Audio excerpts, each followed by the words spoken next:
Om Sai Ram. Welcome to बंदे हैं हम साई के। मैं हूँ आपके साथ सुयशी। बाबा की एक बहुत प्यारी सी लीला जो हमारे साथ शेयर किया है तन्नू जी ने, मैं वो आपको शेयर कर रही हूँ। और आने वाले एपिसोड नंबर 54 में भी हम तन्नू जी का ही शेयर किया हुआ एक और एक्सपीरियंस आप तक पहुँचाएंगे, क्योंकि बड़े बड़े थे तो मैं सोची कि आपको 2 बार में आप लोगों तक शेयर करूँ।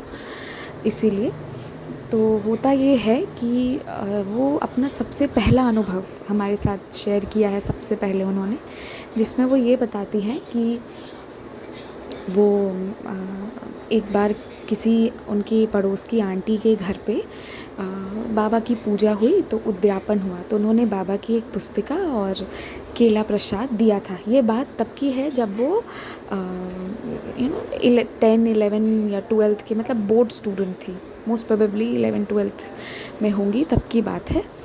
तो उन्होंने उसे वो बुक मिला उन्हें, तो उन्होंने क्या किया ना कि वो उस बुक को पूरा पढ़ गई, एक ही बार में पूरा पढ़ गई। उन्होंने देखा कि साईं बाबा कितने सारे चमत्कार किए हैं लोगों की ज़िंदगी में। ये देखने के बाद उनके मन में आया कि क्यों ना मैं भी बाबा का व्रत करूं, और उन्होंने भी करना शुरू कर दिया बिना कुछ मांगे, बस ऐसे ही, और करती रहीं।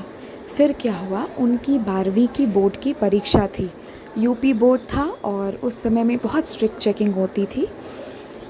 तो उन्होंने बताया कि जब मैं एग्ज़ाम देने गई, तैयारी ये सब तो अच्छे से करके गई थी, लेकिन उन्हीं के क्लास में एक लड़की थी जो चीटिंग करने के लिए चेट्स और पेपर्स लेके आई थी।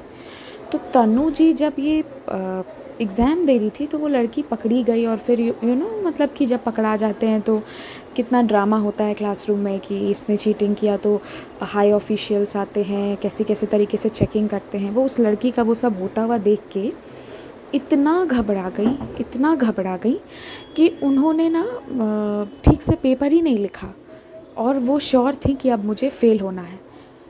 और यहाँ मैं एक बात कहूँगी, जब कैंडिडेट जिसने परीक्षा दी है उसे पता है कि उसका अच्छा नहीं हुआ है, तो रिज़ल्ट फिर कैसे अच्छा आ सकता है। जिसने दिया है उसकी अंतरात्मा जानती है कि मैंने कैसा दिया है, हर स्टूडेंट को पता होता है।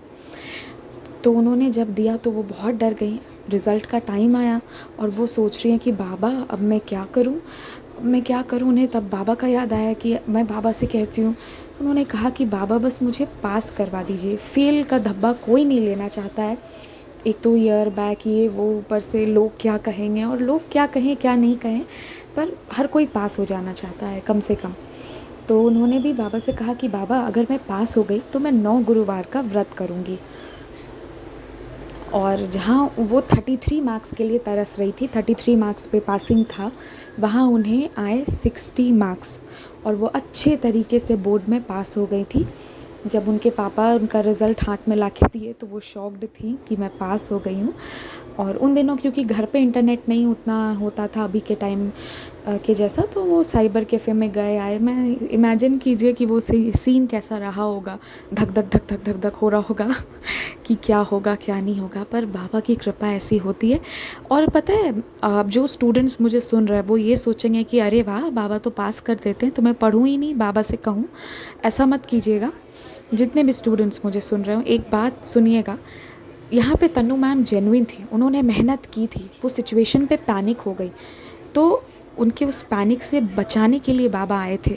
ये बात समझिएगा, बिना मेहनत के कुछ नहीं मिलता, बट जेन्युइनली आप मेहनत करो और वहाँ पे आपकी किस्मत साथ ना दे, तब बाबा हाथ पकड़ के आपको सफलता की ओर ले जाते हैं। ये मैं कहना चाहती हूँ। तो मेहनत हमें करना है, बाबा हैं इसलिए हम मेहनत नहीं करेंगे, ऐसा कोई स्टूडेंट मत सोचिएगा। सोच आ सकती है, इसलिए मैं ये बात स्पेशली बोल दी। और एक और अनुभव मैं इसी में शेयर कर रही हूँ। क्या हुआ कि वो जब ट्यूशन जाती थी तो उनके एक फ्रेंड थे जिनको वो भाई समान मानती थी, मतलब काफ़ी अच्छी बॉन्डिंग थी। तो क्या हुआ कि उनके वो जो फ्रेंड थे वो शायद उनके जो फ्रेंड थे, उनकी फ्रेंड जो थी वो जहर खा ली थी। कुछ हुआ होगा आपस में, या कुछ फैमिली में हुआ होगा, जहर खा ली। तो जो इनके फ्रेंड थे, क्योंकि वो उसकी बेस्ट फ्रेंड थी, तो ये भी जहर खा लिए उनके पीछे पीछे कि मैं भी नहीं जीऊँगा, वो मर रही है तो मैं भी मरूँगा। और जब इन्हें पता चला तो ये बहुत दुखी हुई कि अरे वो तो मेरा भाई समान है, वो जहर कैसे खा लिया। तो इन्होंने बाबा से कहा कि बाबा यदि आप इसे बचा लेंगे तो मैं 9 गुरुवार का व्रत करूँगी। बिलीव कीजिएगा आप लोग मेरा, वो जहर खा चुके थे, मौत आनी पड़ी थी, पर 9 गुरुवार का जो इन्होंने संकल्प उठाया था, बाबा से इनकी जो श्रद्धा थी, विश्वास था, बाबा से जो विनती थी, बाबा मौत को टाल दिए। इनके फ्रेंड बिल्कुल बच गए, आज वो बहुत अच्छे हैं, हैप्पी हैं अपनी लाइफ में। तो ऐसा हुआ उनके साथ, मतलब एक आनी हुई मौत को भी रोक दिया बाबा ने, और इनका जो भक्ति है वो और स्ट्रॉन्ग हो गया। तो ये 2 अनुभव थे, और आप भी अपने अनुभव शेयर कीजिएगा। ओम साई राम।